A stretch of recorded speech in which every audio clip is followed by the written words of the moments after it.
शुक्रिया रजत जी। बजट को लेकर आप भी सुबह से जरूर चर्चा कर रहे होंगे। बजट में किसको क्या मिला, यह समझने और समझाने की कोशिश भी चल रही होगी। 21वीं सदी का 21वां बजट बेहद खास है। इस बजट को प्रधानमंत्री मोदी ने आत्मनिर्भर भारत का बजट भी कहा है, क्योंकि इससे अगले 10 साल के भारत की नींव रखी जाएगी। किसान से लेकर जवान तक, मकान से लेकर दुकान तक, बजट का पूरा A to Z देखिए इस रिपोर्ट में।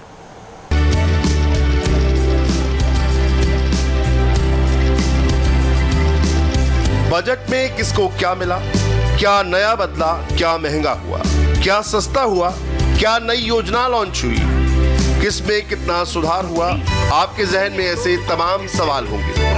कुछ बातों पर कंफ्यूजन भी होगा। टेंशन मत लीजिए, आपके हर एक सवाल का आसान शब्दों में जवाब मिलेगा। सबसे पहले जानिए बजट क्या होता है और क्यों किसी देश के लिए बजट तय करना जरूरी है। साल भर में कितनी इनकम है और साल भर कहां पर कितना खर्च करना है। भारत जैसे विविधता वाले देश में संसाधनों को लोगों के बीच समझदारी से बांटना सरकार की अहम जिम्मेदारी है। सरकार के लिए जरूरी है कि उसका पैसा उस जगह पर लगे जहां इसकी सबसे ज्यादा जरूरत है। पहले जानिए भारत सरकार की कमाई किस क्षेत्र से होती है। इनकम टैक्स से 14% कमाई होती है, एक्साइज ड्यूटी से 8%, कॉर्पोरेट टैक्स 13%, जीएसटी से 15%, कस्टम ड्यूटी से 3%, नॉन टैक्स रेवेन्यू से 6%, नॉन डेब्ट कैपिटल रिसिप्ट से 5% और सबसे ज्यादा 36% कमाई कर्ज और देनदारियों से होती है। पर असल में ये सरकार पर बोझ होता है, जिसे सरकार को आगे चलकर उतारना होता है।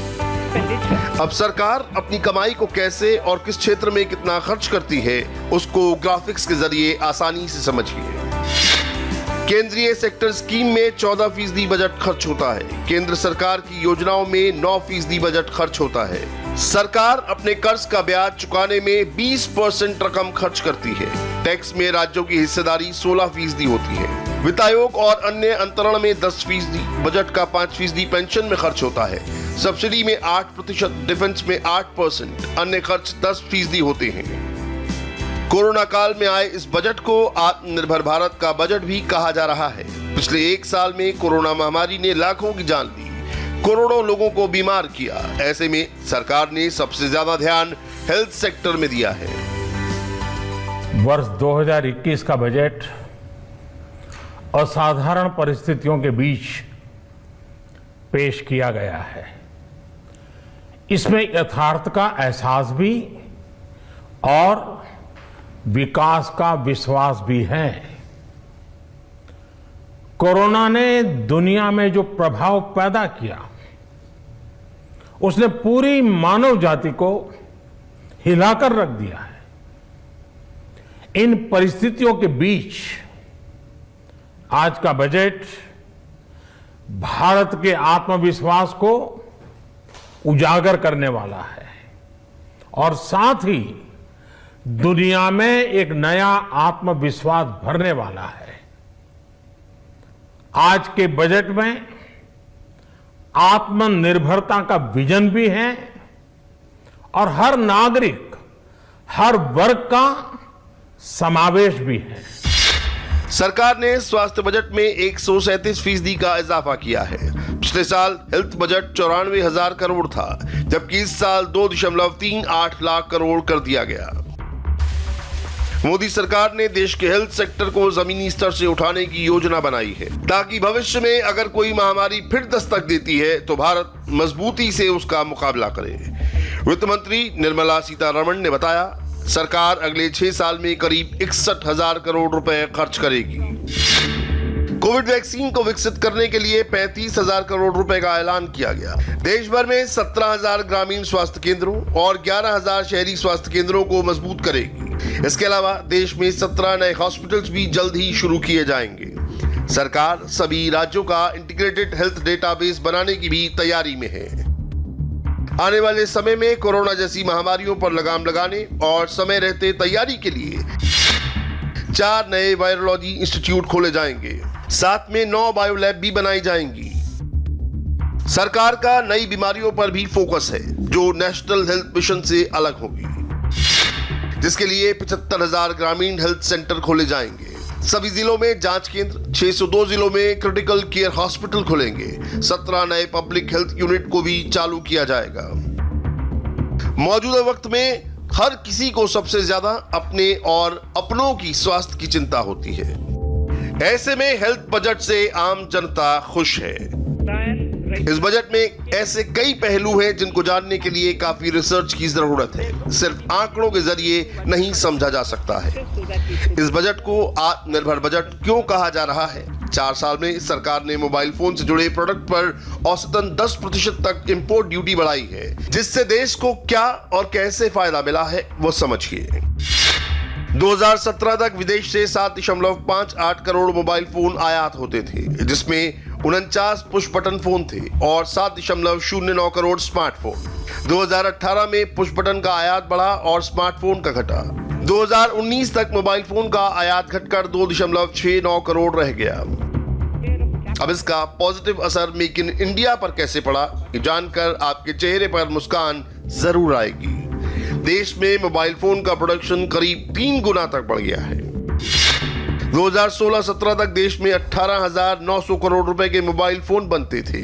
2019-20 में देश में 1.7 लाख करोड़ रुपए के फोन बनने लगे। भारत में मोबाइल फोन प्रोडक्शन की 268 यूनिट है। अब हर साल 35 करोड़ मोबाइल फोन बन रहे हैं। इन यूनिट्स में 6.7 लाख लोगों को नौकरी मिली हुई है।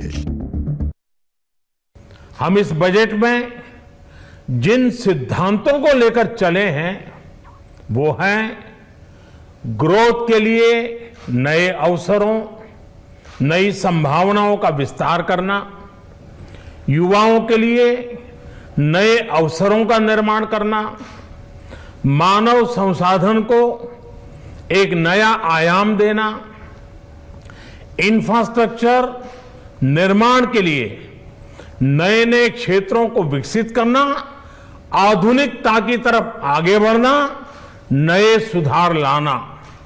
साथियों, नियमों और प्रक्रियाओं को सरल बनाकर आम लोगों के जीवन में ईज ऑफ लिविंग को बढ़ाने पर इस बजट में जोर दिया गया है। ये बजट इंडिविजुअल्स, इन्वेस्टर्स, इंडस्ट्री और साथ ही इंफ्रास्ट्रक्चर सेक्टर में बहुत सकारात्मक बदलाव लाएगा। आत्मनिर्भर बनने की सबसे बड़ी कुंजी शिक्षा होती है, इसीलिए एजुकेशन सेक्टर पर खास ध्यान दिया गया है। एनजीओ की भागीदारी के साथ 100 नए सैनिक स्कूल स्थापित किए जाएंगे। लद्दाख में हायर एजुकेशन के लिए लेह में सेंट्रल यूनिवर्सिटी बनाई जाएगी। 15,000 सरकारी स्कूल बेहतर बनाए जाएंगे। उच्च शिक्षा के लिए कमीशन बनेगा। आदिवासी क्षेत्रों के लिए बड़ी पहल करते हुए 750 एकलव्य मॉडल स्कूलों में सुधार होगा। 4 करोड़ एससी छात्रों के लिए 6 साल में 35,219 करोड़ रुपए खर्च होंगे। आदिवासी बच्चों के लिए पोस्ट मैट्रिक स्कॉलरशिप भी लाई जाएगी। बजट से सबसे ज्यादा उम्मीदें मिडिल क्लास को रहती हैं, क्योंकि बजट में सबसे अहम योगदान उनका होता है और सबसे ज्यादा असर उन पर ही पड़ता है। ऐसे में इस बार बजट से मिडिल क्लास को क्या मिला? इनकम टैक्स स्लैब में कोई बदलाव नहीं किया गया है। टैक्स पेयर्स को पहले की तरह ही टैक्स नियमों का पालन करना होगा। सबसे ज्यादा 80C में बदलाव की मांग की जा रही थी, लेकिन उसमें भी कुछ नहीं किया गया है। पिछले साल के हिसाब से इस बार भी इनकम टैक्स पर 2 विकल्प मौजूद होंगे। हालांकि सरकार ने सीनियर सिटीजन पर विशेष ध्यान दिया है। 75 साल से अधिक बुजुर्गों को ITR फाइल नहीं करना होगा। ये सुविधा पेंशन और ब्याज से आय पर दी जाएगी। पिछले कुछ वक्त से बार बार बैंकों के डूबने से लोगों को खासी दिक्कतों का सामना करना पड़ रहा था। पैसे निकालना मुश्किल हो रहा था और बैंकों को लेकर पब्लिक में नेगेटिव इम्पैक्ट पड़ रहा था। इस बजट में इसका भी ध्यान रखा गया है। बैंकों के बंद होने पर ग्राहकों को नुकसान का भुगतान किया जाएगा। बैंक खाता धारकों के लिए इंश्योरेंस की रकम को 1 लाख से बढ़ाकर 5 लाख रुपए किया गया। बैंकों के डूबे कर्जों के लिए बजट में प्रावधान किया गया है। डूबे कर्जों को लेकर मैनेजमेंट कंपनी बनाई जाएगी। अगर आप नया घर लेने की सोच रहे हैं और इसके लिए लोन लेना चाहते हैं तो आपके लिए भी बजट से अच्छी खबर आई है। सरकार ने सबको किफायती मकान देने के अभियान को और तेजी देते हुए इसके लिए मिलने वाले हाउसिंग लोन ब्याज छूट को 21 मार्च 2022 तक बढ़ा दिया गया है। ये फायदा उन लोगों को मिलेगा जो 31 मार्च 2022 तक नया मकान खरीदेंगे। पेट्रोल डीजल को भी लेकर सरकार ने खास ऐलान किया है, जिसके बाद अलग अलग अफवाहें फैलने लगी तो कुछ जानबूझकर कंफ्यूज कर रहे हैं। इसीलिए पेट्रोल डीजल की बड़ी कीमतों का पूरा गणित समझने की सख्त जरूरत है। आज बजट में सबसे ज्यादा कंफ्यूजन पेट्रोल और डीजल के दामों को लेकर फैलाया गया। कहा गया कि पेट्रोल 4 रुपए और डीजल 2.5 रुपए महंगा हो गया है, लेकिन इसके पीछे का सच और तथ्य समझ लीजिए। किसानों की आय बढ़ाने के लिए सरकार ने पेट्रोल पर आज 2.5 रुपए प्रति लीटर सेस और डीजल पर 4 रुपए प्रति लीटर सेस लगाया है, जिसे नाम दिया गया है agriculture infrastructure and development cess. यानी आपके पेट्रोल और डीजल खरीदने का सीधा लाभ अब सीधे किसानों को मिलेगा, लेकिन इसका आपकी जेब पर बहुत ज्यादा असर नहीं पड़ेगा, क्योंकि सरकार ने बेसिक एक्साइज ड्यूटी और स्पेशल एडिशनल एक्साइज ड्यूटी की दरों को कम करने के बाद एग्रीकल्चर सेस लगाया है। बजट में पेट्रोल पर बेसिक एक्साइज ड्यूटी को 2 रुपए 98 पैसे से घटाकर 1 रुपए 40 पैसे कर दिया गया है और स्पेशल एडिशनल एक्साइज ड्यूटी को 12 रुपए से घटाकर 11 रुपए कर दिया गया है।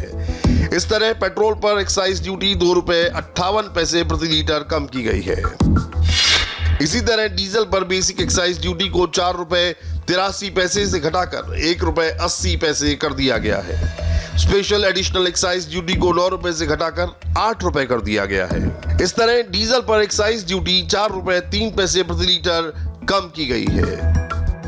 यानी कृषि सेस का बहुत ज्यादा भार आप पर नहीं पड़ेगा और सेस से मिलने वाले पैसे का इस्तेमाल एग्रीकल्चर सेक्टर के विकास के लिए किया जाएगा। देश में एग्रीकल्चर सेक्टर को मजबूती देने के लिए, किसानों की आय बढ़ाने के लिए इस पर बजट में बहुत जोर दिया गया है, कई प्रावधान किए गए हैं। एग्रीकल्चर सेक्टर में किसानों को और आसानी से और ज्यादा ऋण मिल सकेगा। देश की मंडियों को यानी एपीएमसी को और मजबूत करने के लिए, सशक्त करने के लिए एग्रीकल्चर इंफ्रास्ट्रक्चर फंड से मदद का प्रावधान किया गया है। ये सब निर्णय ये दिखाते हैं कि इस बजट के दिल में गांव है, हमारे किसान है। एपीएमसी यानी मंडियों को बेहतर किया जाएगा। देश में 1000 से ज्यादा मंडियां डिजिटल की जाएंगी। 1000 मंडियों को ई नैम से जोड़ा जाएगा। देश में 5 बड़े कृषि हब बनाए जाएंगे। कृषि सेस से किसानों को कर्ज देने का टारगेट 16.5 लाख करोड़ रखा गया है। ये एग्रीकल्चरल इंफ्रास्ट्रक्चर डेवलपमेंट सेस का मैटर है। ये मैंने मेरे एग्रीकल्चरल सेक्शन जब मैं पढ़ रही थी उसमें स्पष्ट बोले कि एग्रीकल्चरल इंफ्रास्ट्रक्चर के लिए हम खर्च करेंगे और बहुत सारे इंफ्रास्ट्रक्चर के लिए वैरायटी हमने स्कीम्स बोले हैं। अब तक जो सिर्फ पोटैटो टोमेटो के लिए स्कीम है उसको अभी 23 पेरिशेबल क्रॉप्स के लिए ले आ रहे हैं। इससे पहले आत्मनिर्भर भारत के समय भी 1 लाख करोड़ का अनाउंसमेंट हुआ एग्रीकल्चरल इंफ्रास्ट्रक्चर के लिए ही। उसके अलावा अभी भी बोल रहे हैं कि इंफ्रास्ट्रक्चर इंप्रूव करने के लिए हम करेंगे। ये नाम भी एग्रीकल्चर के लिए ही है। एग्री इंफ्रा सेस 2 फरवरी से लागू हो जाएगा। देश के अन्नदाता की कमाई बढ़ाने के लिए मोदी सरकार ने विदेश में आयात होने वाली कुछ और चीजों पर भी सेस लगाया है। गोल्ड बार की कस्टम ड्यूटी पर 2.5% एग्री इंफ्रा सेस, विदेशी शराब पर 100%, क्रूड पाम ऑयल पर 17.5%, सोयाबीन ऑयल पर 20%, सनफ्लावर ऑयल पर 20%, विदेशी सेब पर 35%, विदेशी मटर पर 40%, विदेशी काबुली चना पर 30%, मसूर दाल पर 20%, विदेशी कपास पर 5% एग्री इंफ्रा सेस लगाया गया है और विदेशी कोयले पर भी 1.5% सेस लगा है। साफ है, मोदी सरकार किसानों को मजबूत और आत्मनिर्भर बनाने के लिए संकल्पित है। इसके अलावा बजट में किस सेक्टर को कितना मिला, रेल बजट से लेकर रक्षा बजट कितना बढ़ा, ये सब भी जानना जरूरी है। डिफेंस को 4,78,196 करोड़ रुपए मिले। रेलवे को 1,10,055 करोड़, सड़क परिवहन हाईवे 1,18,101 करोड़, ग्रामीण विकास 1,33,690 करोड़, गृह मंत्रालय 1,66,547 करोड़, कृषि और किसान कल्याण 1,31,531 करोड़, शिक्षा 93,224 करोड़, आवास और शहरी विकास 54,581 करोड़, आत्मनिर्भर भारत योजना 68,180 करोड़, जल जीवन मिशन 2.87 लाख करोड़ और स्वच्छ भारत मिशन को 1.41 लाख करोड़ का बजट दिया गया। सरकार का यह बजट नौकरी और रोजगार के मौके बढ़ाने वाला है। जीएसटी आने के बाद 90% चीजों की कीमत उसके अंतर्गत आती है, लेकिन विदेश से मंगाए जाने वाले प्रोडक्ट पर इंपोर्ट ड्यूटी का असर रहता है। मोबाइल महंगा, सोने चांदी की ज्वेलरी सस्ती हुई, इलेक्ट्रॉनिक उत्पाद महंगा हुआ, स्टील के बर्तन सस्ते हुए, फोन का चार्जर, हेडफोन महंगा हुआ, सोलर इन्वर्टर और गाड़ियां भी महंगी हुई, जबकि तांबे का सामान, लोहा, बीमा सब सस्ता हुआ। मोबाइल फोन, उसके पार्ट्स और सोलर इक्विपमेंट पर कस्टम ड्यूटी बढ़ाने से इसका सीधा असर चीन पर पड़ेगा, क्योंकि चीन से ही दोनों चीजें सबसे ज्यादा आयात की जाती है। ड्यूटी बढ़ने से भारत में मोबाइल और सोलर उपकरण का निर्माण बढ़ेगा। इसके अलावा इस बार सरकार ने स्क्रैप पॉलिसी पर विशेष ध्यान दिया है। पुरानी गाड़ियों को हटाने के लिए वॉलंटरी स्क्रैप पॉलिसी जल्द लॉन्च होगी। इसके लिए सरकार देश भर में स्क्रैप सेंटर खोलने की तैयारी कर रही है। पर्सनल वाहन को 20 साल बाद और कमर्शियल वाहनों को 15 साल बाद ऑटोमेटेड फिटनेस सेंटर ले जाना होगा, जहां इन्हें स्क्रैप किया जाएगा। इस पॉलिसी से सरकार का मकसद पुरानी कारों को सड़कों से हटाना है। व्हीकल स्क्रैपिंग पॉलिसी का बहुत दिनों से इंतजार भी था। अब स्क्रैपिंग पॉलिसी के बेनिफिट्स काफ़ी बड़े हैं और इसके कारण क्या होगा कि हमारी जो अभी वर्ल्ड के सभी ब्रांड्स हमारे देश में प्रेजेंट है, मर्सिडीज से लेकर ऑल बिग मैन्युफैक्चरर आ रहे हैं। अब हम लोग electric, ethanol, methanol, biodiesel, bio CNG और हाइड्रोजन फ्यूल सेल को भी इनकरेज कर रहे हैं। और कल अभी आने वाले 4-5 दिन में, अगले सप्ताह में शायद मीटिंग तय हुई है।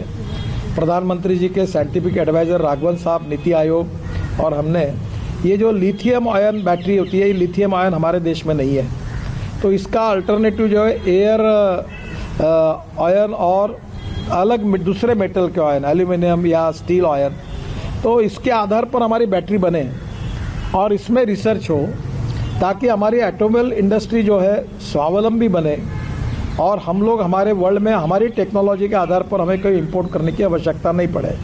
21वीं सदी का 21वां बजट आत्मनिर्भर भारत को ध्यान में रखकर तैयार किया गया है। ये बजट हिंदुस्तान को खेत से लेकर सरहद तक, स्कूल से लेकर हॉस्पिटल तक, कश्मीर से लेकर कन्याकुमारी तक सशक्त, आत्मनिर्भर और मजबूत बनाएगा।